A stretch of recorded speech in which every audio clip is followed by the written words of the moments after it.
They abandoned her with a newborn in her arms, her ex-husband, her own brother, and the in-laws who once smiled at her wedding. To them, Alana Pierce was nothing but dead weight, another mouth to feed, another problem to forget. But 3 years can change everything. Hidden behind the tall iron gates of Cedar Springs, a woman they once mocked now walks across the marble floors of a $100 million dream mansion, a home she built in silence, brick by brick, while they whispered she'd never survive. They don't know it yet. They don't know the woman they left for, broke, is the one everyone's talking about now. They left her with nothing but a baby and a broken heart, unaware she was building a kingdom they'll soon come begging to enter. Hello, family. Welcome back. Before we begin, please click subscribe. Every single click helps us tell stories of courage and truth. And in the comments, tell us where you're watching from.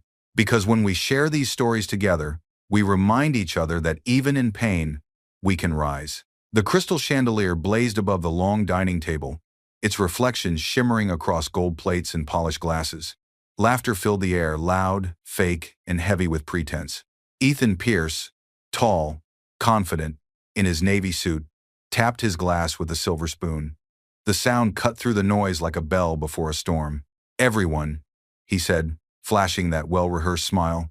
Tonight isn't just about family, it's about a new beginning. Alana Pierce, his wife of 5 years, froze mid-smile. Her heart thudded in her chest. Around her, the Pierce family, her in-laws leaned forward, expecting another self-congratulatory speech about his business or promotion. But Ethan's eyes shifted toward the door. From the doorway stepped a woman in a shimmering red dress, Renee Cole, the company's new marketing executive. Every hair on Alana's neck rose. Renee's hand rested lightly on her stomach. Pregnant. A stunned silence spread across the table. Sylvia's lips curved into a satisfied smirk. So, this is the special guest, she murmured, eyes glinting. Ethan raised his glass, pretending not to notice the horror on Alana's face. To family, he said, voice steady, and to the child that will carry my name. The glass slipped from Alana's hand, shattering against the marble floor. No one moved to help her. Not her husband, not her in-laws, not even Darius, her own brother, who sat stiffly at the far end, eyes darting away in shame. Harold cleared his throat. Let's be civil, Alana. No need to cause a scene. A scene? Her breath shook. Inside, her chest felt like it was burning. She'd left her job, her dreams, her freedom believing in this family. She'd carried their name, their child, their weight. And tonight, they were celebrating her replacement. Sylvia leaned closer, voice low and cruel. Maybe now Ethan can have peace. You've done enough damage, don't you think? Every word landed like a slap. Alana stared at her plate, the scent of roasted rosemary suddenly sickening. Her fingers found the tiny silver locket around her neck, the last gift from her late mother, engraved with one word, rise. Ethan's arm wrapped around Renee's shoulders. She's moving in tomorrow, he announced. It's time for a change. Tears welled in Alana's eyes, but she didn't let them fall. Slowly she stood. Congratulations, she whispered, her voice trembling but sharp. Just remember, nothing that begins in cruelty ends in peace. The table went still. For a moment even Sylvia's smirk faltered. Ethan laughed it off, raising his glass again. Don't be dramatic, Alana. She turned to Darius, her brother, the one she once trusted. You knew? She asked softly. He looked away. Silence answered for him. Alana's chest tightened, a mix of betrayal and clarity.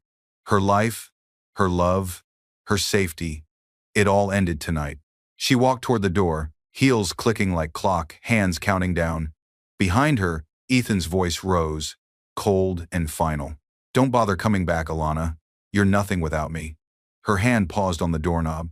Then I guess I'll have to find out, she said. And as she stepped into the night, thunder rolled faintly in the distance, not from a storm, but from change coming. In the reflection of the glass door, Alana caught her own eyes calm, focused, unbroken. Somewhere deep inside, a promise whispered, he'll regret those words. The front door slammed so hard that the baby's cry echoed through the hallway. Ethan Pierce towered near the staircase, his face twisted with fury. I said pack your things, Alana. Tonight. The house that once smelled of roasted rosemary now reeked of whiskey and rage. Alana, still in her torn evening dress from the dinner, clutched her baby, Maya, close to her chest. Her voice trembled. "Ethan, please, she has a fever. Let me stay until morning, just until sunrise."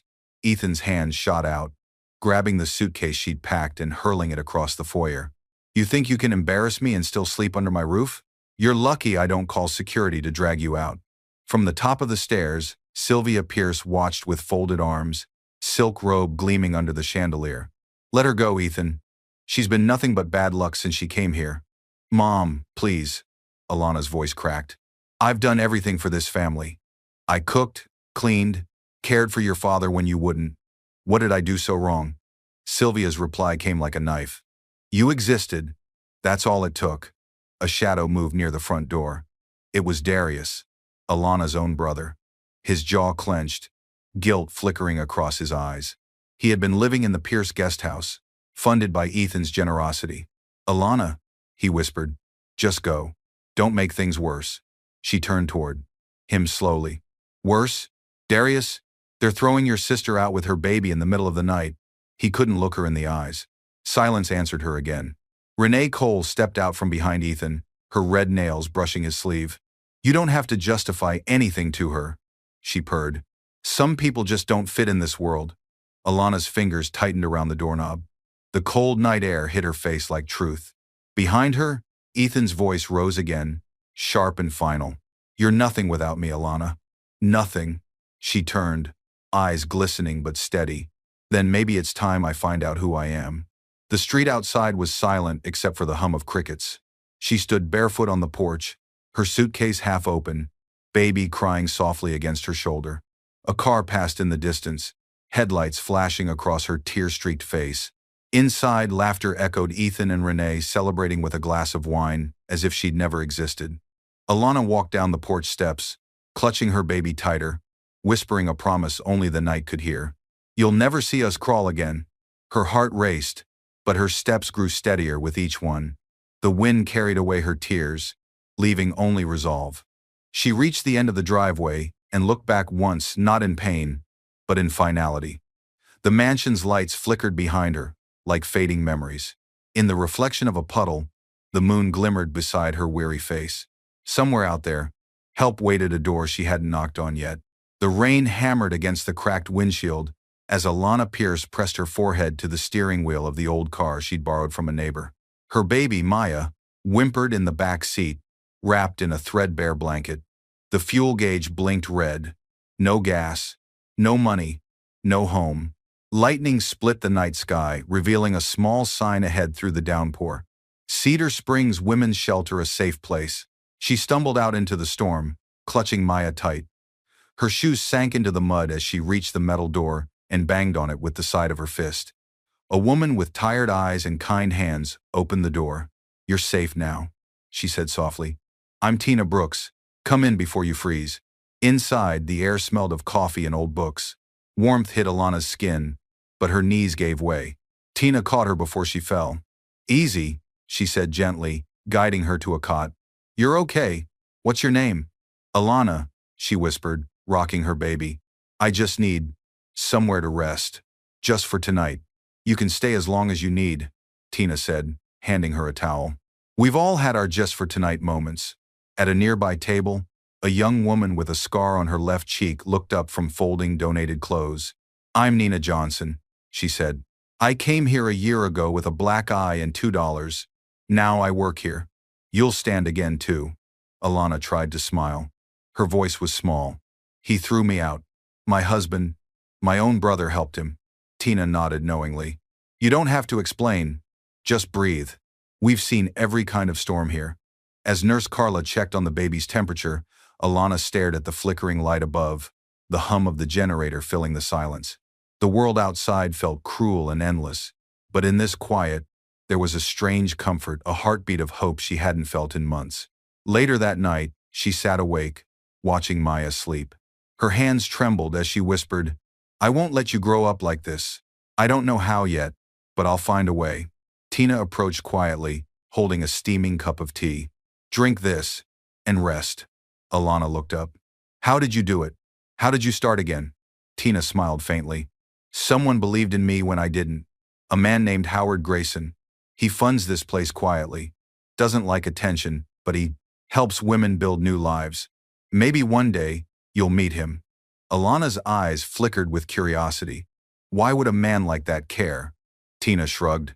Maybe he sees what we can't yet see in ourselves. The baby stirred, cooing softly in her sleep. Alana brushed a curl from her tiny forehead and exhaled, her fear melting into determination. For the first time in weeks, she closed her eyes with purpose, not panic. As Tina dimmed the lights, Alana whispered to herself, "If there's a man who believes in second chances, maybe he's the reason I came here tonight." If you're watching this and you haven't subscribed yet, please take a second to do it now. Every click, every share, every comment helps us keep telling stories that give strength to women and children who've been broken, forgotten, or silenced. When you subscribe, you're not just supporting a channel, you're standing beside survivors, saying their stories matter. Turn on your notification bell so you never miss a story that could change a life. And in the comments, tell us, where are you watching from, and what part of this story spoke to your heart. The wind whipped through the cracked windows of the courthouse parking lot as Alana Pierce tightened her coat around her trembling body. Ethan Pierce stepped out of a black SUV, his tailored suit untouched by the chill. He smirked when he saw her, the same cold smile that used to make her doubt herself. "You really came alone?" he said, his voice dripping with mock concern. "Couldn't afford a lawyer?" "I don't need one," she replied, lifting her chin. "The truth doesn't cost a thing." Inside, the family courtroom buzzed with murmurs. The fluorescent lights flickered, and the faint scent of old paper filled the air. Judge Elaine Monroe, a calm woman in her 60s with sharp gray eyes, adjusted her glasses as the case began. "Case of Pierce versus Pierce," she announced. "Custody hearing for minor child Maya Pierce." Ethan's lawyer, Trevor King, rose confidently. "Your Honor, my client is a respected businessman with a stable home and family network. The mother, on the other hand, has been residing in a shelter. Clearly, she cannot provide the same standard of care." Ethan smirked again, folding his hands. Alana stood, her fingers trembling slightly, but her voice clear. "Your Honor, that shelter saved my baby's life. The people there gave us food when he wouldn't. They helped when everyone else turned their backs." Trevor interrupted. "Objection. Irrelevant." Judge Monroe raised a hand. "Overruled. Continue, Mrs. Pierce." Alana took a deep breath. "I may not have money, but I have evidence." She opened a folder from her thrift store handbag, every page carefully labeled and dated. Unpaid hospital bills under his name, texts where he told me I was worthless, and photos from the night he threw me out. The courtroom went silent. Ethan's jaw tightened, his confident smile fading. Judge Monroe flipped through the documents, her expression darkening. "Mr. Pierce, is this your signature on these hospital statements?" Ethan shifted uncomfortably. "Those were old misunderstandings." The judge leaned forward. "You abandoned your wife and newborn. Then you attempted to frame her as unstable? That's not a misunderstanding, Mr. Pierce. That's cruelty." The gavel struck. "Full custody granted to Mrs. Pierce. Child support is mandatory. You are to stay 500 feet away from her residence." Ethan shot up from his chair.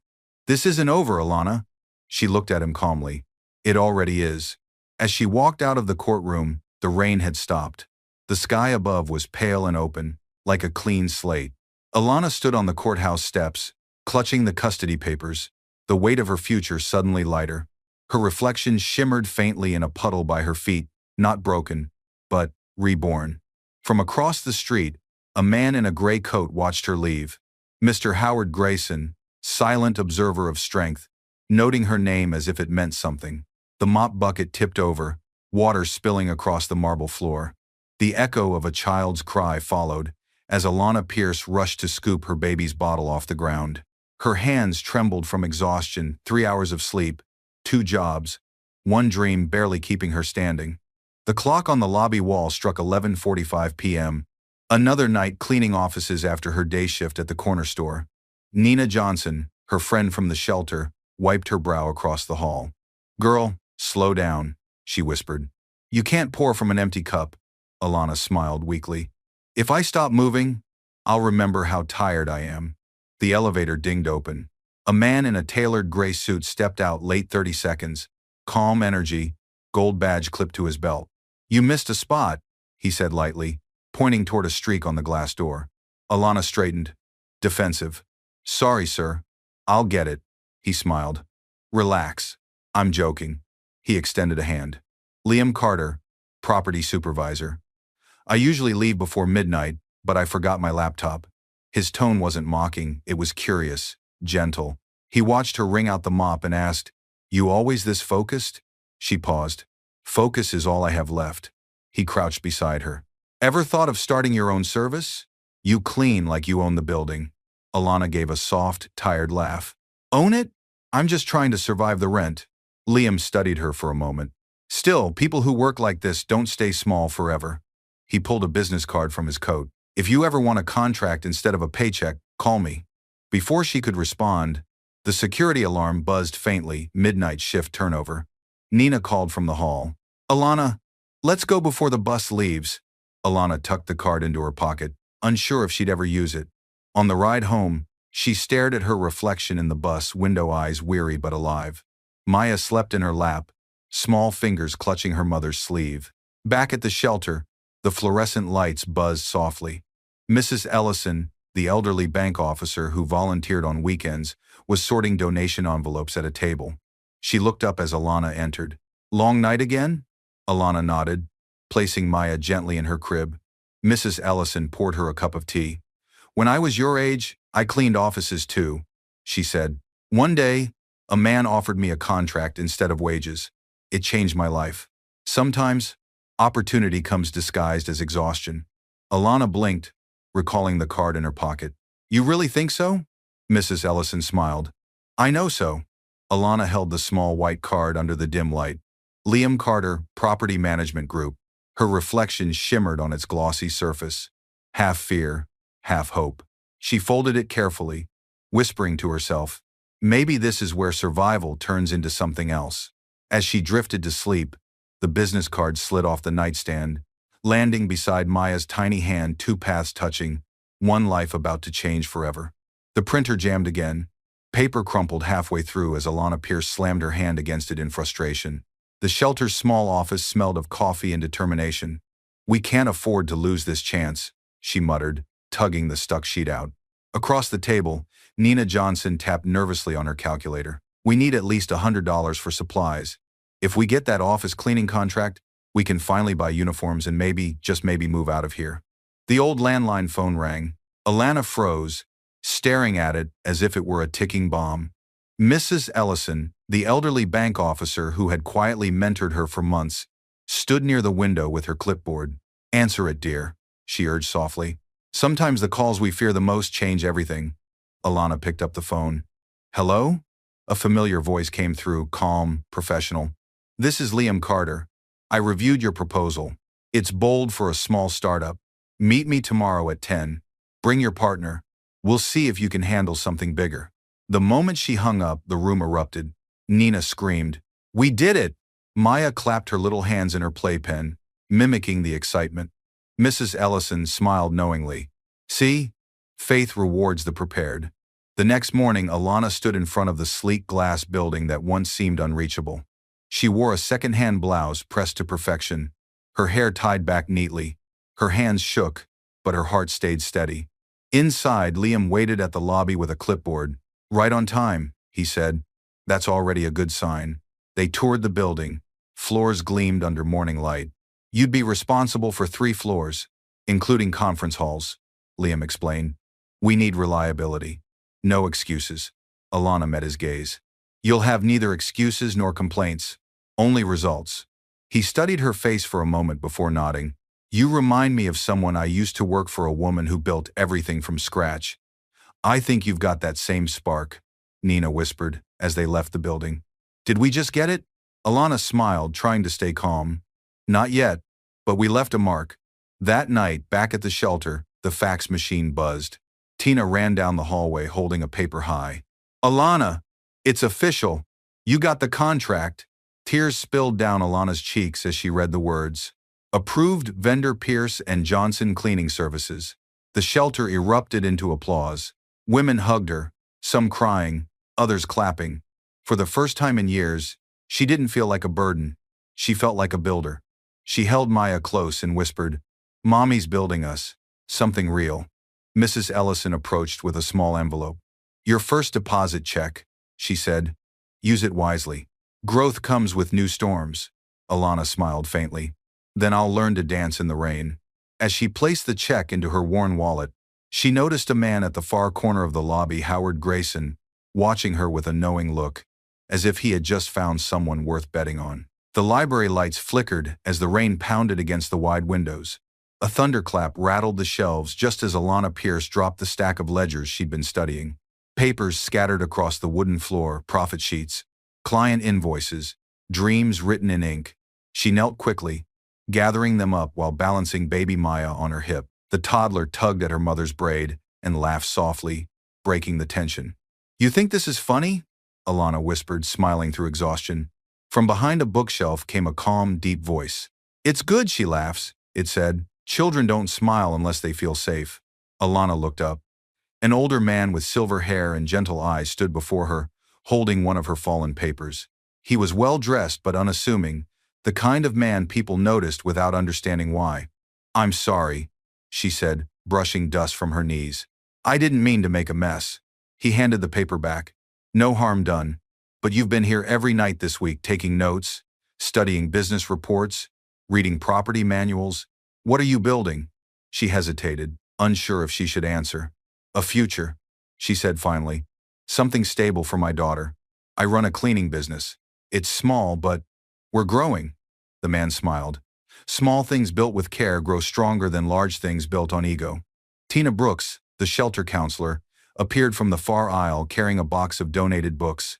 "Ah, I see you've met Mr. Howard Grayson," she said warmly. "He's the man who funds this library and the shelter's scholarship program." Alana blinked. "You're him?" Howard chuckled. "Guilty, but I prefer listening to stories over being thanked for them." They sat together at the reading table as Maya scribbled on scrap paper with a broken crayon. Howard watched quietly as Alana outlined her business plan, new contracts, client referrals, her vision to hire more women from the shelter. Her hands trembled as she spoke. "I just need one investor to believe in me.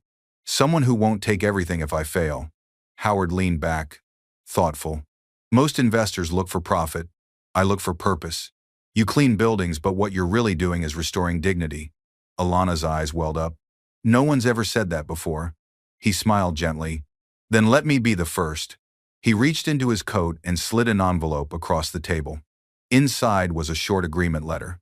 "I'll invest 40% equity, but with one condition: every woman you hire gets fair wages and a path to independence." Alana's breath caught. "You'd do that for me?" "No," Howard said softly, eyes kind but sharp. "I'd do it because of you." The storm outside softened to a drizzle. For the first time in years, hope felt real, tangible, almost touchable. As Howard rose to leave, he said, "Build it strong, Alana. The world's going to test every brick." His cane tapped twice on the marble floor, steady, certain like destiny marking time. The sirens wailed outside the hospital as Alana Pierce pushed through the glass doors, her breath ragged, hands shaking. "Where is he?" she asked the nurse at the desk. "Howard Grayson, please, tell me he's awake." The nurse's eyes softened. "Room 408. But you might want to prepare yourself." Her heels clacked against the sterile floor. The closer she got to the room, the slower her steps became. Through the small window in the door, she saw Howard, pale against the white sheets, oxygen tubes trailing across his face. His cane leaned in the corner beside a folder labeled Grayson Trust.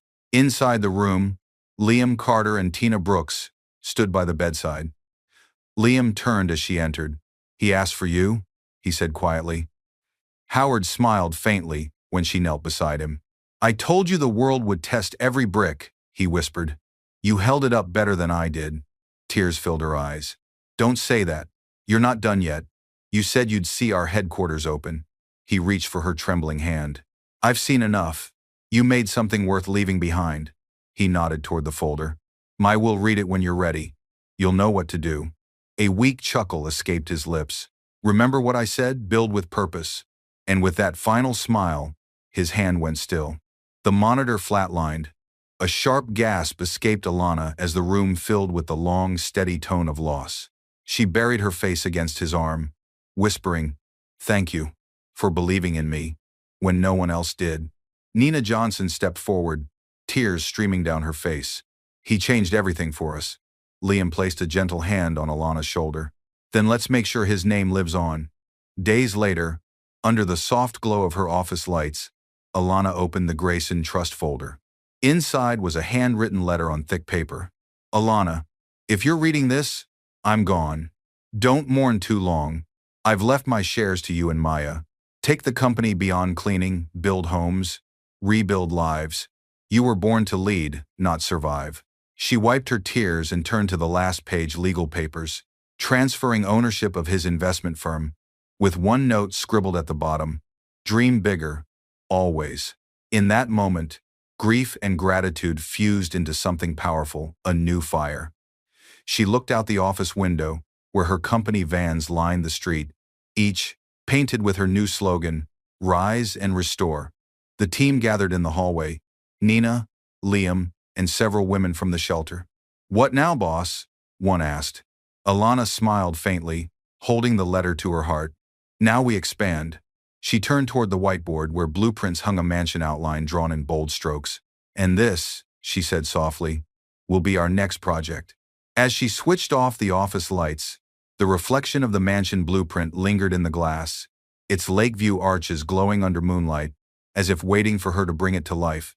The hammer crashed against the rotten wood, sending splinters flying across the dusty floor. Alana Pierce stood in the center of a decaying mansion, her hard hat slightly tilted, her boots coated in years of neglect. "Tear it down," she said firmly, voice echoing through the hollow hall. "We'll build it back better." Workers moved quickly, prying off warped panels and clearing broken glass. The air smelled of sawdust, rust, and rain-soaked history. Standing beside her, Liam Carter watched with admiration. "You sure about this place?" "It's a mess," he said, stepping over cracked tiles. Alana brushed the dust from a fallen chandelier. "So was my life once," she replied, "but look at me now." Her eyes lifted toward the high ceiling holes where sunlight spilled through like hope sneaking in. This was no ordinary renovation. It was a rebirth. The property overlooked Lake Ashbury, where the morning fog glided gently over the water. It was a mansion forgotten by time, exactly the kind of place she wanted to restore, not replace. A young woman with blueprints tucked under her arm entered. "Selena Moore," she said, extending a hand. "Architect. Liam says you're building a home, not a monument." Alana smiled. "Home first, symbol later." Selena unrolled the plans across a dusty table. "You've got vision, Alana.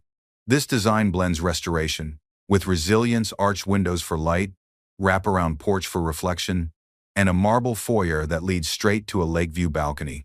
It screams rebirth." Alana traced the outline of the main hall with her fingers. "It's not about showing off," she said softly. "It's about showing what survival looks like." Liam leaned closer, studying the design. "You're investing millions into this project. You could build something new, faster." She looked up, eyes fierce but calm. "I don't want new. I want proof that broken things can stand again." They spent hours reviewing plans, cost estimates, structural challenges, and her bold timeline of 8 months. By sunset, the dusty mansion glowed orange under the falling light, like it was already remembering how to shine. Maya ran in from the porch, laughing, her little shoes tracking dirt across the blueprint. Alana lifted her into her arms and smiled. "This will be our home, baby. A place that says we made it." Selena gathered her notes. "We'll start foundation work next week. I'll send the first permit forms tonight." Liam nodded approvingly. "I'll make sure your permits go through. The council owes me a few favors." As the last workers shut the truck doors, the site grew quiet. Alana stood in the doorway, looking out toward the lake. Her reflection shimmered faintly in the water, strong, serene, and almost unrecognizable from the woman once thrown out into the night. She whispered, "You built your empire, Howard. Now it's my turn." The wind carried her words across the lake, almost like a reply came back, "Build it strong." As Alana locked the construction gate, a luxury car slowed across the road, its tinted window rolling down just enough for a man's eyes to watch her. The past was beginning to circle back. The flashbulbs exploded like fireworks. Reporters crowded the front lawn of the newly finished Pierce Estates, their microphones thrust forward, voices overlapping in chaos. Alana, over here. How does it feel to own one of the largest restored mansions in Cedar Springs? Is it true you built this empire from a shelter bed? Alana Pierce stood beneath the marble archway, wearing a crisp white suit that caught the afternoon light. Her expression was calm, poised, but her pulse raced beneath the surface. Maya clung to her leg, eyes wide as cameras flickered. From behind the crowd, Nina Johnson whispered, "You've gone viral. Every outlet's fighting for your story." Liam Carter stepped beside her, lowering his voice. "This kind of spotlight changes everything. You ready for that?" Alana smiled faintly. "I was born ready. I just didn't know it until now." The sea of reporters parted slightly as a tall woman in a navy coat stepped forward, notebook in hand. "Keisha Ray, Cedar Chronicle," she said warmly. "Your story's been trending since dawn. People are calling you the Phoenix of Cedar Springs. Can I get a quote for the front page?" Alana hesitated. She thought of Howard Grayson, the man who taught her that wealth without purpose was noise. She lifted her chin. "Tell them I didn't rise to prove anyone wrong. I rose to remind every woman she can rebuild from the ashes." The reporters erupted with questions. Cameras clicked. Behind her, the massive double doors of the mansion opened, revealing the gleaming foyer, crystal chandeliers, lakeview windows, and a plaque by the door engraved with 3 words, "Rise and Restore." Keisha stepped closer. "Is it true this mansion will serve as a foundation for survivors of abuse?" "Yes," Alana replied. "It's more than a home. It's a new beginning for others, just like someone once gave me." The crowd applauded. Nina wiped a tear quietly. Liam crossed his arms, proud but cautious. "You know this much attention won't go unnoticed," he murmured. "Someone's bound to recognize you." Alana's eyes flickered. "Let them. I have nothing to hide anymore." By sunset, the story hit every local screen headlines, hashtags, and videos of her speech spreading faster than she imagined. Her phone buzzed endlessly, with messages some from supporters, others from unknown numbers she didn't dare open. Inside the mansion, she tucked Maya into bed, the soft hum of crickets outside mixing with distant applause from the lingering crowd. She whispered, "We did it, baby. We really did." As she walked to the balcony, the lake shimmered with gold reflections from the setting sun. For the first time, peace felt like more than survival, it felt earned. She exhaled, closing her eyes until her phone vibrated again. Unknown number. One message. "We saw the article. We're coming home." Her breath caught. The color drained from her face. The phone slipped from her trembling hand and landed beside Howard's framed letter on the desk, its words catching the moonlight. "The world will test every brick." The mansion gates opened with a sharp metallic groan. A convoy of black luxury cars rolled up the driveway like a storm cloud, returning to the sky it once darkened. Alana Pierce stood at the top of the marble stairs, calm but alert.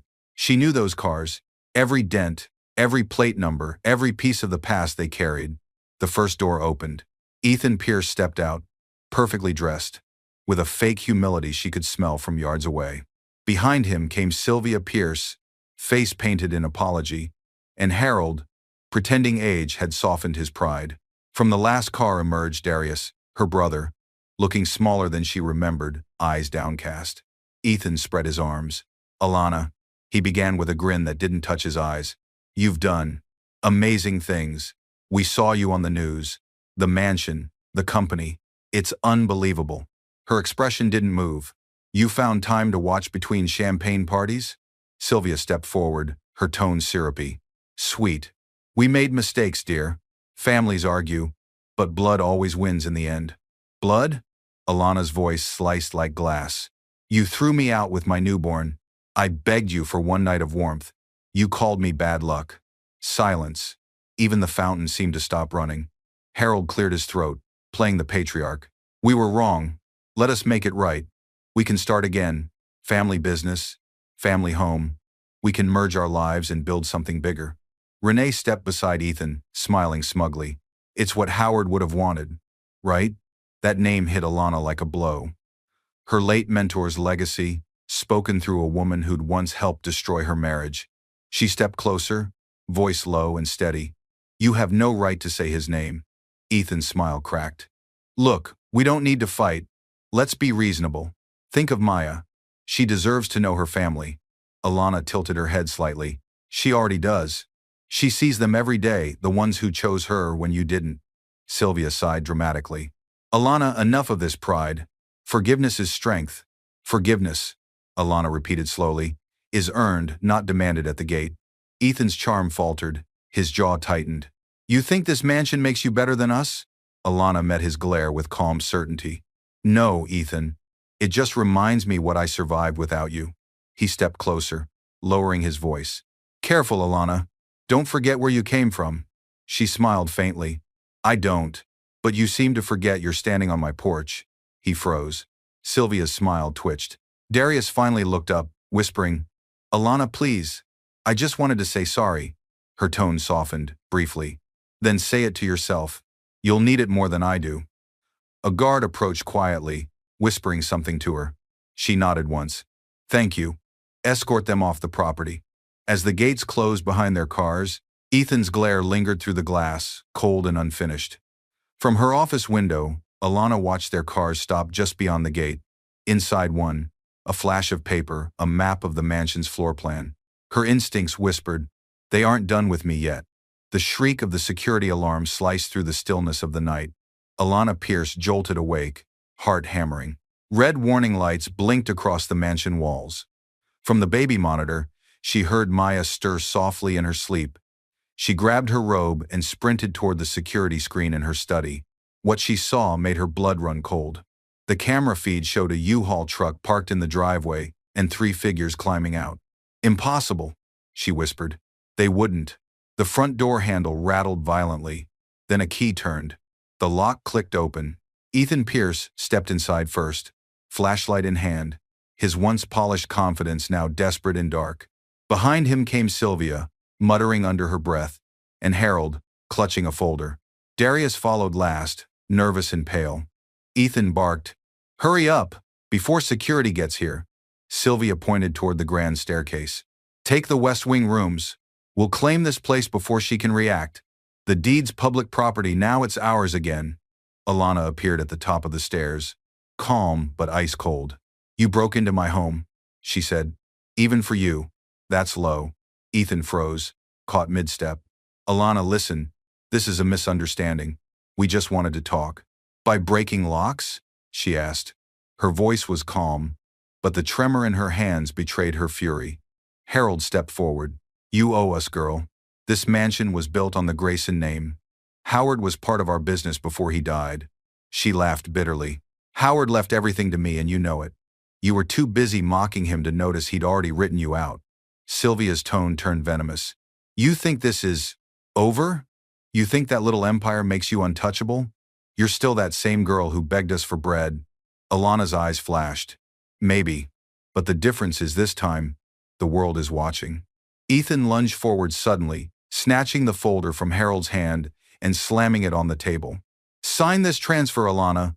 Give us part of the estate." And we walk away. She didn't move. "Touch one more thing in this house, and you won't walk away at all." A faint beep echoed the hidden panic button under her desk.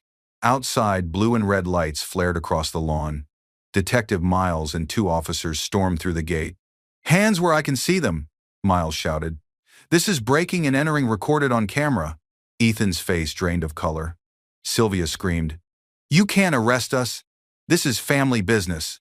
Detective Miles held up a tablet showing live footage from the security system. "Family or not, you're trespassing, and we've got the proof." As the officers cuffed Ethan and Sylvia, Alana stood motionless, breathing deeply, her robe fluttering in the cold night air. She whispered to herself, "The past just got evicted." As Detective Miles led them outside, Sylvia turned back, eyes burning with rage. "You haven't seen the last of us, Alana. We still have friends in court." Alana's gaze hardened. "Then I'll see you there." The gavel struck once, sharp as lightning. "Court is now in session," announced the bailiff. Cameras flashed from the back row, the case already trending as the mansion trespass trial. Alana Pierce sat tall at the plaintiff's table, wearing a black suit, her hair pinned in a calm bun. Across from her, Ethan Pierce sat between his parents, their once proud faces now stiff with arrogance and denial. "Mrs. Pierce," Judge Elaine Monroe began, her voice steady and firm, "you're here today to present your evidence of unlawful entry and property damage. Proceed." Detective Miles stood first, projecting video footage onto the screen. The room fell silent.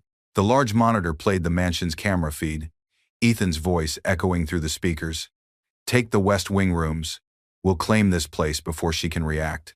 Gasps rippled across the courtroom. Sylvia's hands trembled on her lap. Harold sank lower in his chair. The judge turned to Ethan. "Care to explain this?" Ethan stammered. It wasn't serious. We were confused. The property was family-owned," Alana's lawyer leaned forward. "Correction, Your Honor. This mansion was purchased solely under Pierce Estates LLC, owned by Alana Pierce, and confirmed by the Grayson Trust documents." Judge Monroe's eyes sharpened. "So not only did you break in, Mr. Pierce, you did so with knowledge of ownership." Sylvia slammed her hand on the table. "We were protecting our legacy. She stole everything from us." Alana finally spoke, her tone low and measured. "Legacy? You left me with a baby and a hospital bill. You mocked me for being poor. I didn't steal anything. I built what you threw away." The room buzzed. Several jurors nodded. Even Darius shifted uncomfortably. The lawyer played the next clip, Ethan holding the transfer papers, shouting, "Sign this, Alana," and we walk away. Judge Monroe's gavel struck again. "Enough. The evidence speaks louder than any excuse." Sylvia began to sob, realizing the tide had turned. Harold muttered, "This is ridiculous, our own daughter-in-law dragging us to court." Alana looked at him steadily. "You stopped being my family the night you watched me beg at your doorstep." Silence fell heavy, like the weight of truth itself. Judge Monroe straightened her robe. "This court finds the defendants guilty of trespassing, coercion, and attempted property fraud. Sentence: 1 year probation, community service, and fines totaling $250,000. Mr. Pierce, you are additionally ordered to attend anger management and maintain 500 feet distance from Mrs. Pierce and her daughter." Ethan slammed his hand on the table. "You can't do this to me. I made her." Judge Monroe's voice cut through the air. "No, Mr. Pierce, you broke her. She made herself." The courtroom erupted in applause. Cameras clicked.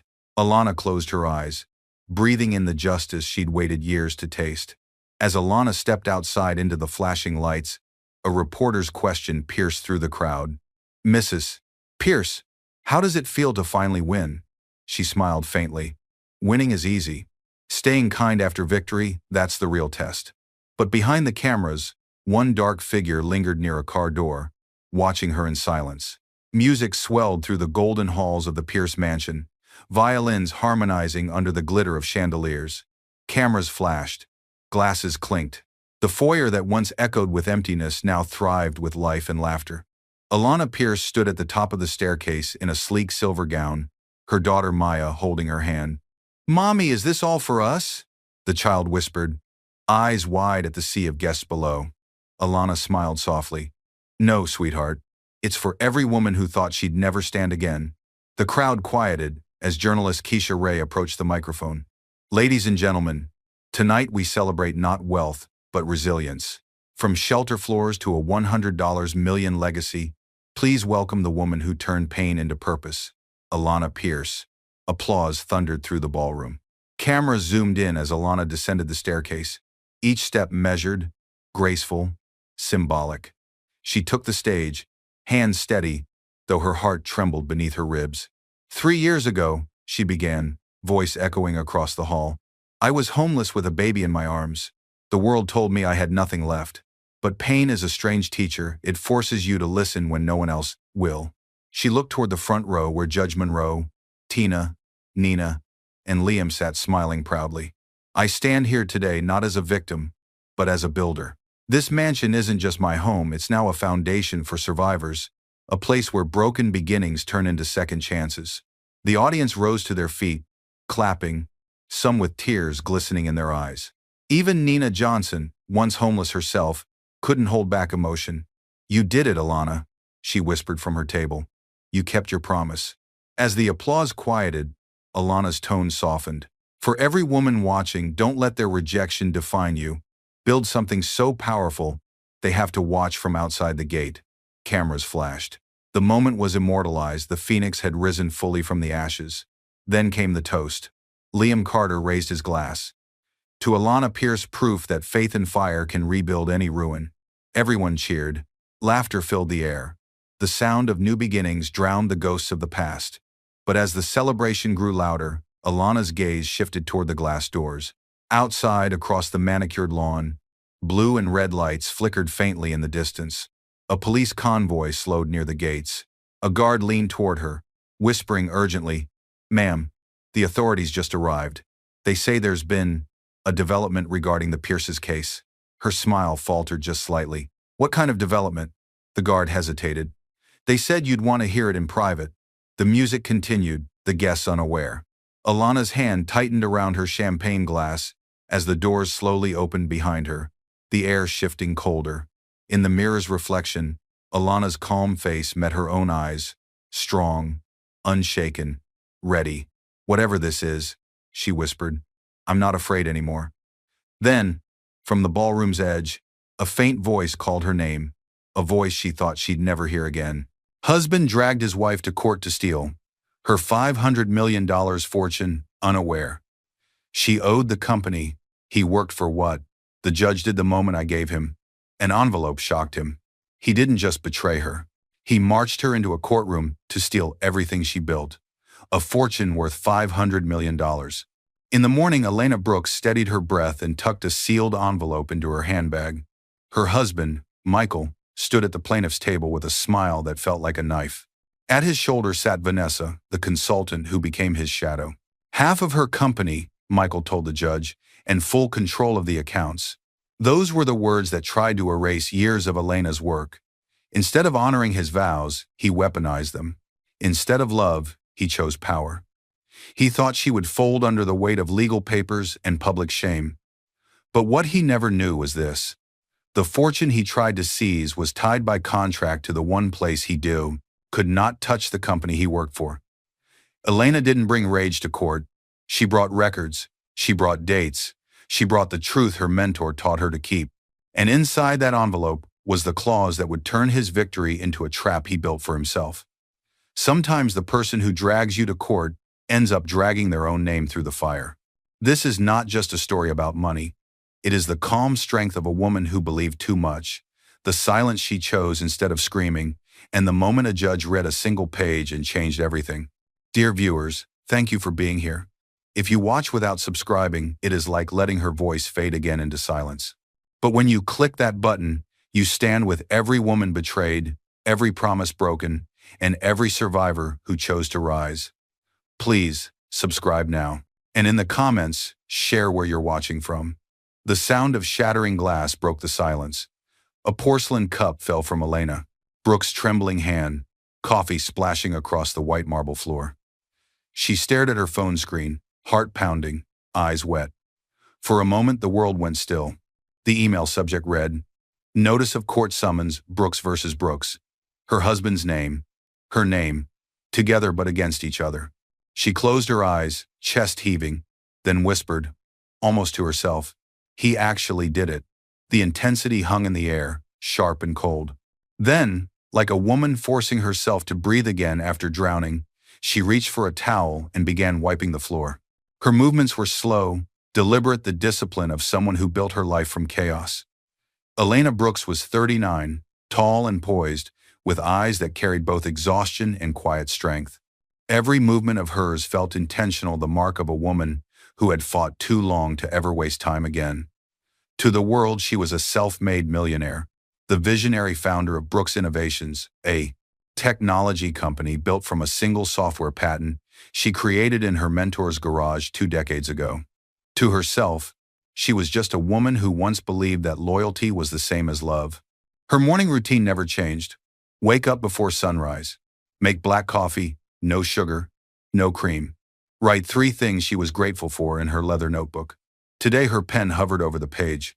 She couldn't think of a single thing. A flash of memory flickered a younger Elena, sitting beside Professor Richard Everlin, her mentor, who once told her, "You don't need luck, Elena. You need consistency. That's rarer than genius." She lived by those words. When he passed away 5 years ago, he left her the company they built together. But Elena didn't take it as a gift, she treated it like a trust. To honor him, she diversified, quietly investing pieces of her empire in smaller companies, diversified trust accounts, she'd call them, smiling when people teased to her about being overly cautious. No one knew those small stakes would later become her unseen armor. Her husband, Michael Brooks, entered the picture 12 years ago. He was charming, ambitious, and bold. A financial advisor with just enough confidence to make her believe he could protect her heart and her business. At first, he did. He was her balance. He'd bring her food when she skipped meals, text her reminders to rest, whisper that he'd handle the world for her so she could dream in peace. But as her empire grew, his laughter changed. It became sharper, louder. Sometimes when people congratulated her, he'd smile too long as if their praise stung him. Still, she loved him. She thought success would eventually make him feel secure. A knock on her home office door pulled her back to the present. Michael walked in, wearing a crisp shirt, cologne heavy in the air. He looked polished, calm, too calm for a man whose wife just got a court summons. "Rough morning?" he asked, pretending not to notice the broken cup. She looked up. "You filed it, didn't you?" He didn't answer. Instead, he walked to her desk, fingers brushing the golden frame that held their wedding photo. "It's not personal, Elena. It's business." Her throat tightened. "Business? You're suing your wife for half her company?" He sighed, like a man explaining something simple to a child. "Half our company. You built it during our marriage. That means it's joint property." She stared at him, the man she trusted with her passwords, her future, her heart. The man who once said, "I don't need your money, Elena. I just need you." She realized now maybe that was the first lie. He reached into his briefcase and pulled out a set of papers, cold, official, stamped. "I want us to keep this civil," he said, placing them on her desk. His tone was smooth, like someone closing a deal, not ending a marriage. "Sign these. It'll make things easier." Elena didn't move. She simply turned to the side drawer of her desk and opened it. From inside, she pulled a thin blue folder labeled Joint Access. He froze for a second, confused. She stood, placed it gently in front of him, and said softly, "You already have access to everything, Michael. My accounts, my shares, my life. What else could you possibly want?" He smiled, but it wasn't warm. "Control." Her eyes flickered with disbelief. Then came her voice, steady and heartbreakingly calm. "I never thought giving you access to my life would cost me my peace." For a long moment, neither moved. The silence was suffocating. Michael picked up the folder, flipped through the documents, every account, every key, every password listed neatly. His lips twitched into a grin, the kind of grin that made the air around him feel colder. Elena studied him carefully. She noticed it now, how his fingers tightened slightly on the folder, how his gaze lingered not on her face, but on the figures printed in black ink. It was the same look she'd seen once before, years ago, when he first stepped into her mentor's office and glanced at the company valuation sheet. The moment passed, but something inside her shifted. The coffee stain on the marble, the shattered cup, his emotionless face, all of it painted one truth she could no longer deny. She wasn't standing across from her husband anymore. She was standing across from a man preparing for war. As he turned to leave, he paused at the doorway, smiling faintly. "Tomorrow I'll have my lawyer contact you. Let's handle this like professionals." The door shut softly behind him. Elena exhaled shakily, the sound barely escaping her lips. Her eyes fell to the broken pieces of porcelain on the floor, small, sharp, and scattered. She knelt and picked up one shard, whispering to herself, "If he wants war, I'll give him silence first." She placed the shard on her desk beside the kriss folder, a quiet symbol of something fractured yet dangerous. Outside, the sound of Michael's car engine faded down the driveway. Elena looked toward the window, sunlight streaming in, and for the first time in years, her reflection looked like someone she didn't fully recognize. Then softly, almost as if to no one, she said, "If control is what he wants, he'll soon learn what it costs." The knife slammed against the cutting board, sharp, loud, deliberate. Michael Brooks wasn't angry. He just wanted her to know who set the rhythm. The sound cut through the soft music playing in the background, making Elena flinch slightly from across the kitchen. She looked up from her tablet where she'd been reviewing quarterly reports. "You're chopping too fast," she said gently, trying to sound casual. He didn't look up. "Maybe you're just watching too closely." The air turned tense, quiet but heavy. Dinner that night was supposed to be peaceful. Elena had spent the whole day in meetings, trying to pretend her husband's lawsuit wasn't real. The house was spotless, candles lit, tables set, her silent effort to restore normalcy.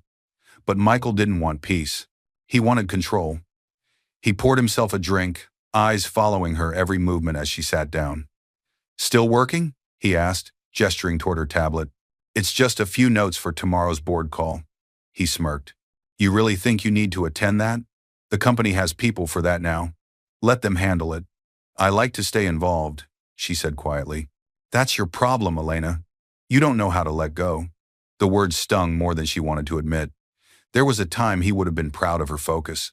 Now every success she had sounded like an accusation in his tone.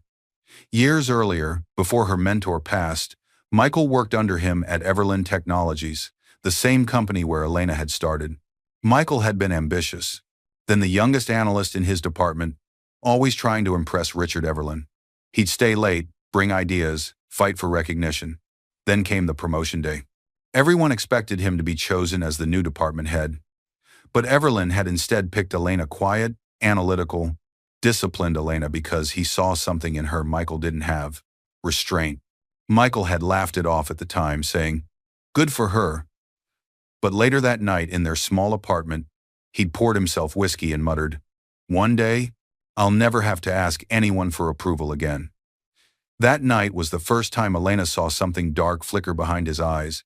Not anger at her success, but humiliation that she had what he wanted. Now, sitting across the table years later, she could still see traces of that same shadow. Their dinner began in silence. Michael ate quickly, movements sharp and impatient. "Did you talk to your assistant today?" he asked. Suddenly, Elena looked up. "Rachel?" "Yes, why?" He chuckled, shaking his head. "She doesn't know her place. Always calling, always reminding you of things. You don't need someone like that." "She's efficient," Elena replied, keeping her tone even. "I trust her." "Trust," he repeated, smiling without humor. "You use that word too easily." He reached for his glass again, eyes narrowing slightly. "Rachel looks at me oddly sometimes, you know. Maybe she forgets who runs this house." "She's just doing her job, Michael," Elena said softly, trying to keep her voice calm. But inside, something small and sharp twisted in her chest. After dinner, Elena carried the dishes to the sink. The sound of water running filled the room, the only thing drowning out the quiet tension between them. From behind her, Michael spoke again, his tone lighter but cutting. "You know, for someone worth $500 million, you sure don't act like it." She turned, startled. "What's that supposed to mean?" He shrugged. "You're still simple. No luxury cars, no private chefs, no mansion upgrades. You hoard your wealth like it's going to vanish." Elena frowned. "It's not about showing off. It's about protecting what we built." "We built?" he repeated, the words almost mocking. "You think you'd be where you are without me?" Her voice faltered. "Michael, no, say it. You think all your success is your own?" For a moment, the warmth in her eyes dimmed. She wanted to argue. She wanted to remind him of the nights he slept while she worked through dawn, coding software and drafting proposals. But instead, she whispered, "You help me, that's what matters." He smiled again, but it wasn't love. It was triumph. Later that night, Rachel called. Elena excused herself and answered in the hallway. "Ma'am," Rachel said quietly, "I reviewed the account summaries you sent. Did you mean to include the joint access documents? They have full clearance for your private holdings." "Yes, I gave them to Michael." Rachel paused. "Are you sure that's wise?" Elena laughed softly, though her voice carried a trace of sadness. "You worry too much. That's what love is, Rachel. Trust." Rachel hesitated, then replied, "Be careful, Mrs. Brooks. Some people mistake kindness for weakness." The line went silent. Elena stood in the hallway, the phone still against her ear long after the call ended. When she returned to the dining room, Michael was already clearing the table, or pretending to. The joint access folder was missing from where she had left it earlier. "Did you move the file?" she asked. He didn't look at her. "Just organizing. Don't worry, I'll keep it safe." The way he said it, calm, deliberate, sent a chill through her. Elena smiled faintly, forcing warmth into her voice. "Of course you will." But her hands trembled as she placed the dishes down. She didn't know why, but something inside her whispered that the folder wasn't in their home anymore. It was already being copied, somewhere else. The blinds snapped shut behind him. Michael Brooks turned sharply, heart thudding as Vanessa locked the office door with a soft click. The sound was small, but it carried weight, the sound of something dangerous beginning. He stood behind his desk, pretending to focus on the spreadsheet glowing across his monitor. But he wasn't looking at numbers. He was looking at power, hers and his. Vanessa leaned against the wall, her voice smooth as silk. "You really should relax, Michael. You look like a man carrying too many secrets." He didn't respond at first. His fingers tapped against the desk, restless. She smiled knowingly and stepped closer. "You said you wanted to take control of your life. I can help you do that." The day had started like any other. The buzz of phones, the hum of the office, the smell of coffee mixed with ambition. But nothing about Vanessa Morgan was ordinary. She was new at the firm, hired 6 months ago as a business consultant, but everyone knew she was more than that. Sharp mind, sharper tongue. The kind of woman who could convince a man to jump and make him believe it was his idea. Her role in Michael's life began quietly, one conversation after another, during late nights in the office. She listened when no one else did, praised his intelligence, told him how underappreciated he was, and Michael, starved for validation, after years of standing in his wife's shadow, began to believe her. The first time they met was at a corporate networking dinner. Elena couldn't attend, she'd been sick that evening, so Michael went alone, eager to make an impression. Vanessa had walked straight to him, confident, radiant. "You're Elena Brooks' husband," she said, her tone light but curious. "Yes," he'd replied. "You've heard. Of her? Who hasn't?" She laughed softly. "But I've heard of you too, the man behind the genius." The compliment struck him like a spark. They talked for hours about business, ambition, and fairness. She listened intently as he complained about being the forgotten partner. Then she leaned closer, her perfume strong and deliberate. "You deserve more than being her shadow, Michael," she whispered. He laughed awkwardly, but she continued. "You know marriage law, right? What's hers is half yours. If you play it right, you could take control of everything you've helped build." Her words were casual, but they hit like a seed buried deep in his mind, one that would grow slowly, wrapping around his ego like ivy. Back in the present, Vanessa walked around his desk, her heels tapping softly. She placed a hand on his shoulder, fingers resting lightly but intentionally. "You've been collecting those documents I told you about?" Michael's throat went dry. "Yes, everything she owns. Access codes, partnership papers, the works." "Good." She smiled, brushing imaginary dust from his jacket. "You're learning." Most men would have hesitated. He hesitated now, though, voice low. "She trusts me, Vanessa. She gave me those documents because she believes I'd never hurt her." Vanessa's expression shifted, not cruel but calculated. "And that's exactly why you'll win, because she'll never see it coming." Michael swallowed. For the first time, a flicker of guilt passed across his face. "You think I could actually win this?" Vanessa leaned close, her voice almost a whisper. "With the right paperwork and my guidance, yes." The room went quiet, except for the faint buzz of a printer in the corner. On Michael's screen, folder names flashed open: joint access, corporate ownership, patent rights. Vanessa watched as he copied files to an encrypted drive, her reflection flickering across the glass. Monitor. "Remember," she said, "this isn't theft. It's justice. You've been under her name for too long." He forced a smile. "Justice. Right." Vanessa tilted her head. "You don't sound convinced." He looked up at her, his voice almost breaking. "She believed in me when no one else did." Her tone softened, though her eyes stayed sharp. "Belief doesn't feed a man's pride, Michael. Power does." As he shut down the computer, she stepped closer. Close enough that he could smell the faint scent of her perfume again.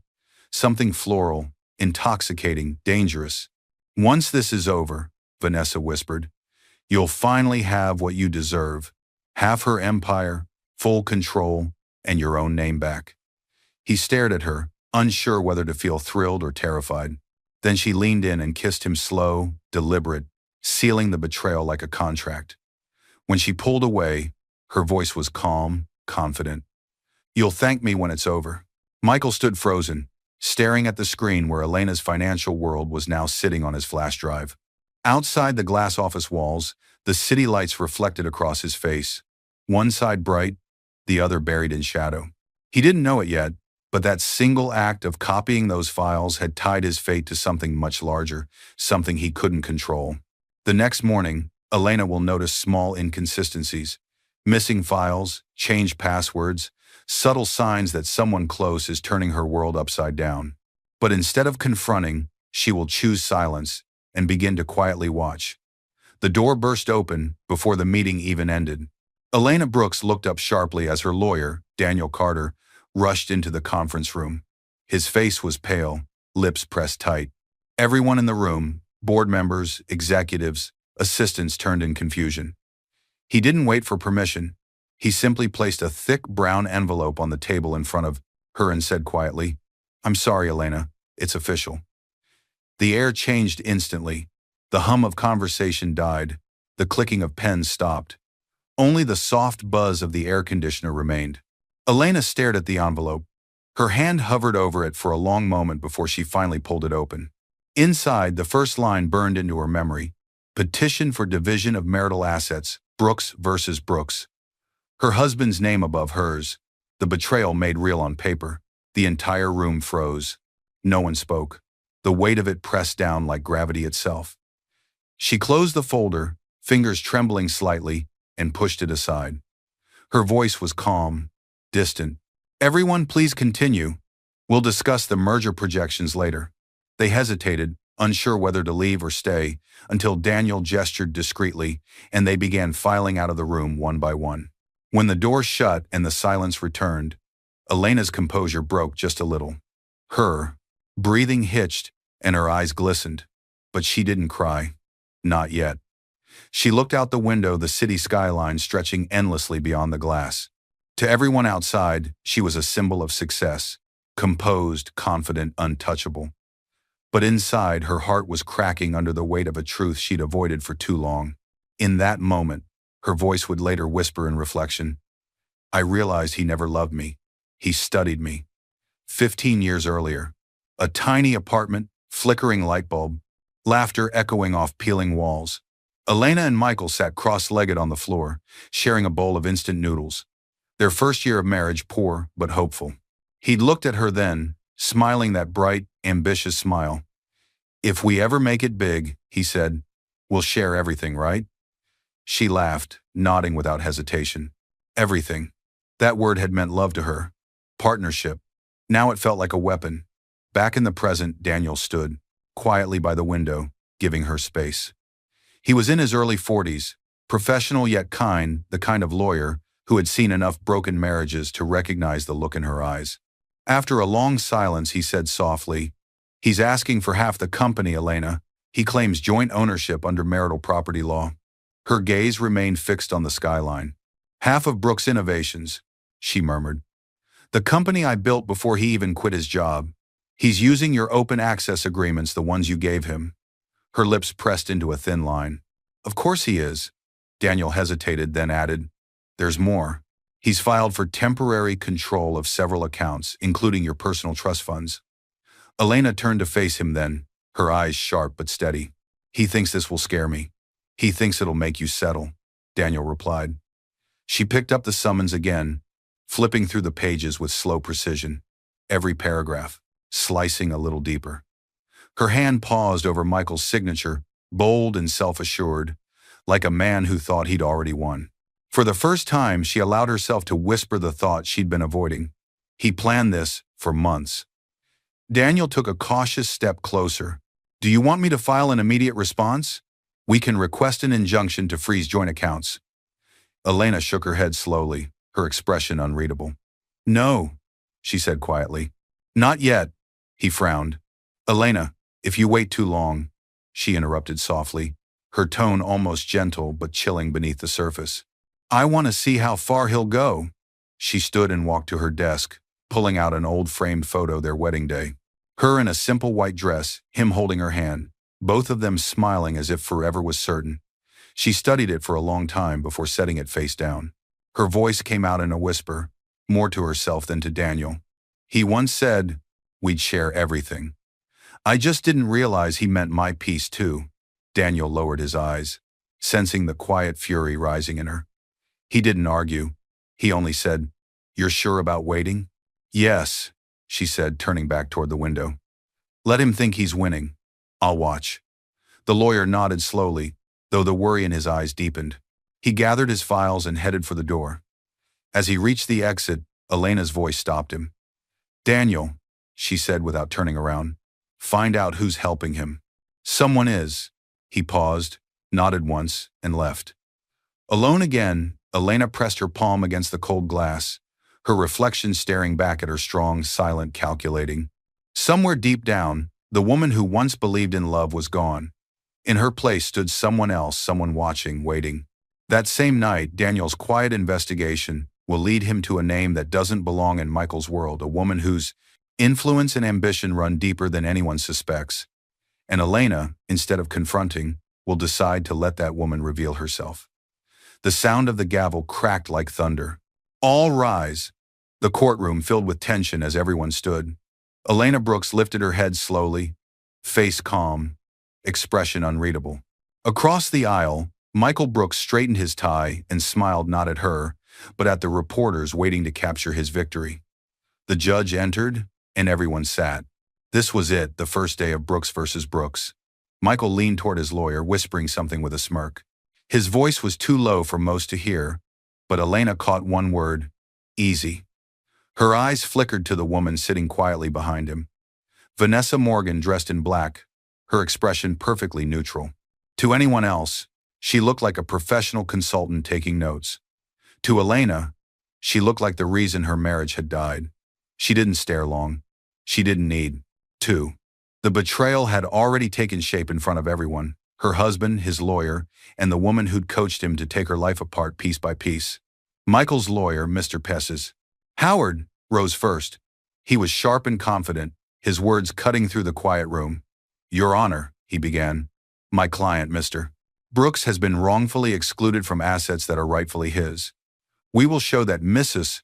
Brooks concealed financial information, hid company shares, and moved corporate funds without disclosure."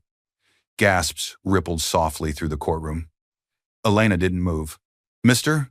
Howard continued, for years, she's hidden behind the illusion of independence, yet the law is clear. What's acquired during marriage is shared equally. My client seeks control of 50% of the Brooks Corporation." The words hit like bullets, but Elena didn't flinch. Across the room, the judge nodded and turned to her. "Mrs. Brooks, do you wish to respond?" Her lawyer, Daniel Carter, stood calmly. "Your Honor, we will respond in full when the time is appropriate. For now, we ask to let the evidence speak for itself." Michael sat back, his confidence growing. He looked like a man who had already won. Every time his lawyer spoke, he nodded slightly, as if confirming a truth the world had ignored for too long. Behind him, Vanessa's smile barely moved, just the faint curve of satisfaction. He rehearsed lies so often, he began to believe them. Elena's voice echoed quietly in her thoughts. She watched as Michael projected the image of a wounded husband, betrayed by a powerful wife who hoarded wealth and affection. The jury looked sympathetic. The reporters scribbled furiously, but Elena knew something. None of them did. Every accusation he made today would help her destroy him tomorrow. 2 weeks earlier, late night, Elena in her office. Daniel at her side, whispering, "If we can prove he accessed corporate data illegally, we can expose his breach of confidentiality." Elena had smiled faintly. "I don't want to expose him yet. I want him to expose himself." She had quietly gathered everything, every email, every file transfer, every copied document. The evidence was ready. She just needed him to believe he was untouchable a little longer. Back in court, Mr. Howard presented spreadsheets, transaction histories, asset lists, all carefully selected and rehearsed. "Miss Seuss Brooks," he said mockingly, Can you explain why these funds were moved into secondary accounts under your maiden name? Elena looked directly at him, her voice calm and steady. Yes, those were diversified trust accounts established before my marriage. You'll find the date of formation on the bottom right. He glanced down. The date was 5 years before the marriage. The courtroom murmured. Michael's jaw tightened. Mr. Howard recovered quickly, clearing his throat. Even so, your husband contributed significantly to the success of these companies. His partnership deserves recognition. Elena tilted her head, her voice smooth. If recognition were measured by contribution, he'd have mine. But greed measures differently. For the first time, Vanessa's smile faded slightly. The judge called for a recess. Michael stood, walking past her table. As he passed, he whispered, "You're calm now. Let's see how calm you are when I own half your name." Elena didn't look up. She simply replied, quiet but cutting, "You'll own half of what destroys you." He frowned, confused, and walked away. When the judge returned, the final words of the day came from Michael's side. Mr. Howard stood tall, voice echoing, "Your Honor, my client seeks control of 50% of the Brooks Corporation." The judge nodded slowly. "We will proceed." A hush fell over the courtroom. Elena's face remained expressionless, her eyes distant, almost serene. Her thoughts whispered, calm and dim, deadly. He had no idea what 50% really meant. That night, as Michael celebrates his win, Elena will make her first quiet move, uncovering the buried truth about his employer, the company that unknowingly ties both their fates together. What she discovers will shift the entire war. The storm outside hit like a warning. Thunder cracked through the night as papers scattered across Elena's desk, caught by the sudden rush of wind from an open window. She hurried to close it, her silk robe brushing against stacks of files, her mind spinning faster than the storm itself. Her phone vibrated, a message from Daniel, her lawyer. "Daniel, I found something. You might want to sit down before you read this." Attached was a document. One glance at the company header made her freeze. Everlyn Group, her mentor's old company. The same company that had once saved her and now, somehow, connected to the man trying to destroy her. She sank into her chair, staring at the glowing screen. Her breathing slowed. Memories began to uncoil, one by one. A young Elena sat in a tiny office, head buried in her hands. Her startup had failed, debts piling high, her dreams slipping away. Then, an older man's voice had broken the silence, calm, kind, firm. "Every visionary stumbles, Elena. What matters is who helps you rise." It was Professor Richard Everlyn, her mentor. He'd taken a chance on her when no one else would. He invested through his holding company, Everlyn Group, saving her business from collapse. In return, she signed a lifetime agreement, a symbolic gesture of gratitude. Everlyn Group would forever own 20% of her company, and she would pay yearly dividends in his honor. He passed away 3 years later, but the agreement lived on, unbroken, unspoken, sacred. She had often told people, "I'll always owe my mentor's company more than money." Now, those words returned to her like a prophecy. She opened Daniel's message again. Beneath the header was a single line, "Michael Brooks, Senior Financial Advisor, Everlyn Group." Elena's pulse quickened. Her husband, the man dragging her to court, demanding half her fortune, worked for the same company that already owned part of her business. Her eyes widened as the truth sank in. If Michael won his case, he wouldn't just be taking from her, he'd be taking from his employer. That was corporate theft, a direct violation of his employment contract. Her whisper filled the quiet room. So, he wants to steal from his employer without knowing it. The irony was almost poetic. She leaned back in her chair, the tension in her shoulders slowly easing as a faint smile crept onto her face. For the first time in weeks, she didn't feel cornered, she felt powerful. Everything he had built on lies was about to collapse on truth he never bothered to learn. Elena stood and walked toward the window again. The rain had softened, now, tapping gently against the glass. The world outside was still, reflective like her. She pulled out an old photograph from her drawer, one of her and Professor Everlyn, standing outside the First Brooks Innovations office. He was smiling, holding her first patent certificate. "I won't let your legacy be touched by his greed," she murmured. Then slowly she began gathering documents: her original contract, the dividend reports, and the signed debt agreement. She placed them neatly in a folder and labeled it in bold black ink, Everlyn Holdings Legal Reference. The folder would later become an envelope, and that envelope would become her weapon. The next day, Elena will meet with her mentor's former lawyer, the only man who knows the fine print of her debt agreement. That meeting will shape the perfect trap for Michael, one sealed not with vengeance but with law and irony. The printer spat out pages like gunfire. One after another, legal documents slid into the tray, their words heavy with finality. Elena Brooks stood beside the desk, hands steady, eyes cold. It was midnight. Her study glowed under a single lamp, casting long shadows across the walls, shadows that moved when she did, as if echoing her thoughts. On the desk sat an unmarked brown envelope, her weapon, her proof, her justice. The phone rang once. She picked it up before the second tone. "Mrs. Brooks?" a man's voice asked, firm but familiar. "Mr. Halden," she said softly. "Thank you for meeting me this late." Arthur Halden, her mentor's former lawyer, had been retired for years.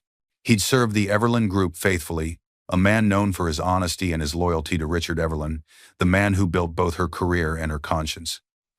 "I've reviewed the old files you sent," he said. "I think I understand what you're planning." "Then you know why I can't lose this," she replied. There was a brief pause before he spoke again. "You won't lose. But I must warn you, when you reveal this, there's no going back. It'll destroy him completely." Elena's gaze fell to a framed photo of her and Michael from happier years, smiling, holding hands, the illusion of love. She didn't look away. "He destroyed himself," she said. "I'm just turning on the light." Half an hour later, the front door opened to the quiet footsteps of Mr. Halden. His white hair glowed faintly under the hallway light, and in his hands, he carried a single folder sealed with a faded Everlyn Group emblem. "This is it," he said, placing it on her desk. "The original clause. Everlyn's company policy still stands. Your husband's contract includes it." Elena opened the folder carefully. Her eyes scanned the page until she found the line she needed. "Any attempt by an employee to claim personal ownership of assets belonging to or associated with Everlyn Group clients constitutes grounds for immediate termination and legal forfeiture." It was the missing piece, the key that turned betrayal into justice. Michael wasn't just trying to take what was hers. He was trying to take what belonged to his employer, his mentor's legacy. Elena closed the folder and looked up, calm but resolute. "He wanted to win the war in court," she said quietly. "I just had to hand him the gun he loaded himself." "Mr." Halden nodded slowly, eyes filled with respect. "Richard would have been proud of you." When he left, the house fell silent again. Elena sat down at her desk, sliding the papers into the brown envelope. Her movements were deliberate, slow, almost ceremonial. She melted a stick of red wax and pressed her seal into it, the Everlyn crest a reminder of where it all began. The wax cooled, hardening like her heart. She whispered to the empty room, "Tomorrow he'll meet the truth he's been pretending not to see." She set the envelope in her briefcase and turned off the light. The lamp went dark, but the red wax glowed faintly in the moonlight, a small, silent promise of what was to come. The next morning, the courtroom will fall into an eerie silence as Elena hands that same envelope to the judge. What lies inside will not just end Michael's lawsuit, it will erase his career, his pride, and the illusion that he ever had control. The gavel hit once, sharp as a thunderclap. Court is now in session. The room was packed. Cameras lined the back wall, reporters hunched over notepads, and the low murmur of whispers faded as the judge took her seat. Elena Brooks sat motionless at the plaintiff's table, hands clasped on her lap. She looked calm, composed, almost serene, but her stillness carried weight, a storm hidden behind control. Across from her, Michael Brooks smiled like a man who already saw victory. He adjusted his suit jacket and leaned back, eyes glinting with arrogance. Behind him, Vanessa Morgan sat quietly, her posture perfect, face unreadable, but her gaze darted to the brown envelope lying beside Elena's lawyer. Michael didn't notice. He was too busy admiring himself. "Your Honor," began Michael's attorney, Mr. Howard, "after weeks of deliberation, evidence, and testimony, my client only asks for what he is lawfully entitled to, his rightful half of Mrs. Brooks' company." He paused, turning dramatically toward the jury. For years, he supported his wife's ambitions, contributed ideas, and sacrificed his own career to build her empire. But she rewarded his loyalty with deceit and exclusion. We ask for fairness. 50% of Brooks' innovations. A ripple of sympathy moved through the courtroom. Elena didn't blink. Michael leaned toward her table and whispered with a smug grin, "This is what justice looks like, Elena. Fair, isn't it?" She didn't answer. Her gaze remained on the envelope. The judge turned to Elena's lawyer, Daniel Carter. "Mr. Carter, final statement?" Daniel stood, his tone calm but firm. "Your Honor, my client has been painted as deceitful, but facts are stubborn things. Today those facts speak for themselves." He turned slightly to Elena. She gave a slow nod, a quiet signal. Daniel reached into his briefcase and pulled out the sealed brown envelope. The wax seal glimmered under the courtroom, lights red, unbroken, deliberate. He placed it gently on the table in front of the judge. "Inside this envelope," he said, "is a document that clarifies ownership, employment, and contractual violation, all tied directly to the assets in question." The judge frowned slightly. "And what is it exactly?" Daniel stepped back. "Proof." Michael chuckled, shaking his head. "More drama, Elena? Another delay tactic?" His voice carried arrogance, but beneath it, a thin edge of nervousness slipped through. Elena finally turned to face him. Her voice was soft, but it cut like glass. "You wanted the truth, Michael. It's about time you saw it." The judge broke the seal and unfolded the papers. For a long moment, the courtroom fell into complete silence. The judge's eyes moved back and forth across the pages. The sound of turning paper filled the air like the ticking of a clock. Then, slowly, the judge looked up. Her tone shifted, cool, authoritative. "Mr. Brooks," she said evenly, "are you aware that Everlyn Group owns 20% of Brooks Innovations, the company you are attempting to claim half of?" Michael blinked, confused. "What? No, I wasn't aware." "And are you also aware," the judge continued, "that you are currently employed by Everlyn Group?" The color drained from Michael's face. His mouth opened, but no words came. The judge tapped the document. "According to this contract, any attempt by an employee to seize or personally profit from assets tied to an Everlyn Group client constitutes immediate termination and immediate termination. Forfeiture of benefits. Mr. Brooks, you've just violated your own employment agreement." Gasps broke through the courtroom. Michael stumbled to his feet. That's not possible. She set this up." The judge's expression hardened. "Set it up? You built it yourself? You signed the contract? And you filed the lawsuit?" Elena's eyes stayed fixed on him, calm, steady, the quiet strength of someone who no longer needed to raise her voice to be heard. Vanessa's pen fell from her hand. Her face lost all color. Without a word, she rose from her seat, smoothed her skirt, and quietly walked out of the courtroom. Michael didn't even notice she was gone. He was frozen in disbelief, his career unraveling in front of the cameras.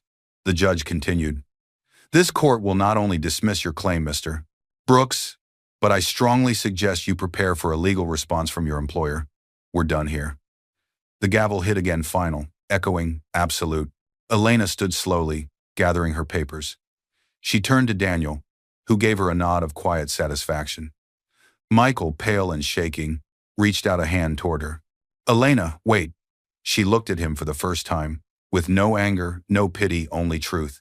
"You wanted half of everything I had, Michael. Congratulations. You just lost everything you had." She walked away as cameras flashed, her heels clicking in rhythm with his collapse. Outside the courtroom, as Michael faces reporters in humiliation, he will make one final desperate attempt to speak to her not for love, but for survival. And in that moment, karma will finish what justice began. The courthouse doors slammed open. Michael Brooks stumbled out, chased by the flashing chaos of cameras, questions, and murmured judgment. His name, once spoken with envy, now echoed with pity. He blinked under the blinding light, eyes frantic, searching through the crowd. "Elena!" he shouted, his voice cracked. "Elena! Wait!" She was already halfway down the steps, calm, composed, her lawyer by her side. The same press that once called them the power couple of the decade now formed a wall between them. He pushed through it, desperate. Please, Elena, I didn't know. I swear I didn't know. Reporters turned their cameras to capture every word the fallen husband begging the woman he betrayed. She stopped. The air around them seemed to still. Slowly, Elena turned. The noise faded, the crowd's whispers dulled into silence.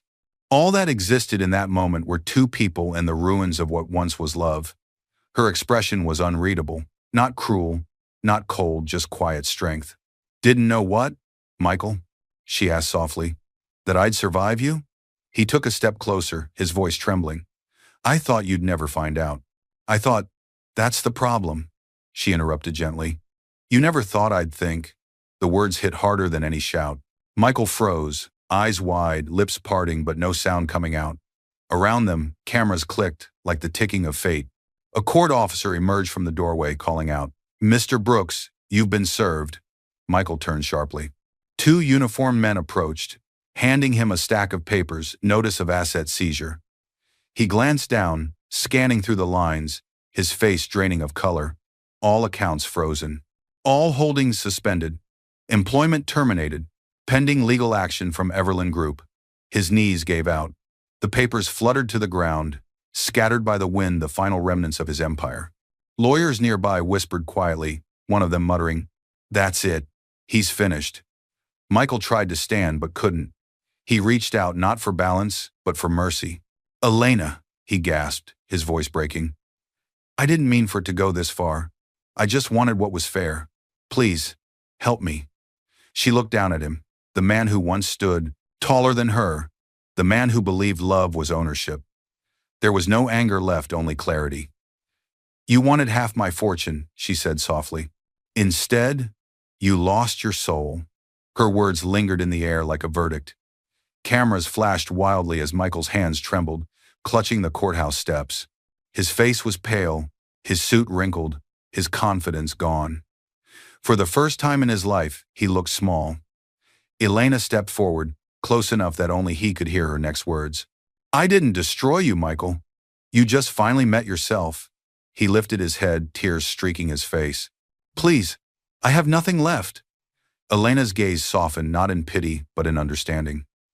Then maybe now you'll learn what love without greed feels like. She turned away and began walking down the steps. Behind her, the cameras captured the image that would become tomorrow's headline, The Kneeling Man. Michael Brooks, once a name of ambition, now on his knees before the woman he betrayed, his fortune frozen, his career erased, his pride shattered. Elena reached the last step and paused. The wind caught her hair, lifting it gently as if the universe itself exhaled relief. She looked back once, just once, her eyes soft, not cruel. For a moment, the woman she used to be flickered behind the strength she'd become. Then she turned and walked into the sunlight. Behind her, Michael collapsed fully, surrounded by the very noise he once craved. Flashes, questions, whispers, all now meaningless. He wanted half my world, her voice echoed in reflection. But in trying to take it, he lost his own. That night, Elena will stand alone in her home, quiet, peaceful, holding a single letter from Everland Group, thanking her for protecting their legacy. But as she looks out the window, a faint shadow will remind her that victory never comes without cost, and some debts are never fully repaid. The morning light poured through the glass walls, soft and golden. For the first time in months, Elena Brooks' office felt alive again. No whispers of betrayal, no storm of doubt, only quiet, steady peace.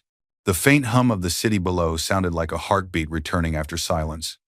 On her desk lay two things: a copy of the court's verdict and the brown envelope that had changed everything. She opened the drawer slowly and placed them side by side, not as trophies, but as reminders. One symbolized justice, the other, patience. Her voice came softly, reflective and calm. I gave him everything once, my love, my loyalty. The envelope wasn't revenge, it was truth wrapped in patience. She ran her fingers across the embossed Everland seal, tracing its edges like an old memory. A small smile touched her lips. She wasn't the same woman who once believed love meant surrender. She was someone tempered by loss, strengthened by silence, reborn through restraint. The sunlight caught the corner of a new letter resting on her desk. She opened it, a crisp white card with gold lettering. Everland Group Partnership Renewal approved. Her mentor's legacy lived on. Her empire was stronger than ever, not because she fought harder, but because she learned when not to. She stood, walking to the window. Outside, the world moved on, people rushing, living, building. She whispered softly, repeating her mentor's words as if they were prayer. Those who build with love will always outlast those who take by greed. A gentle wind swept through the room, as if in answer. The photo of her and Professor Everland shifted slightly, the corners catching the light.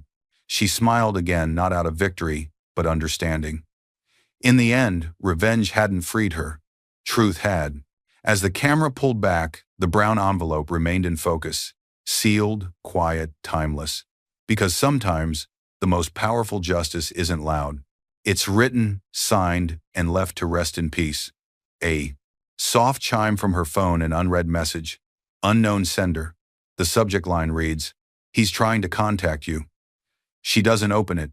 She only looks at it once, then closes her eyes. Some stories, after all, are meant to end in silence.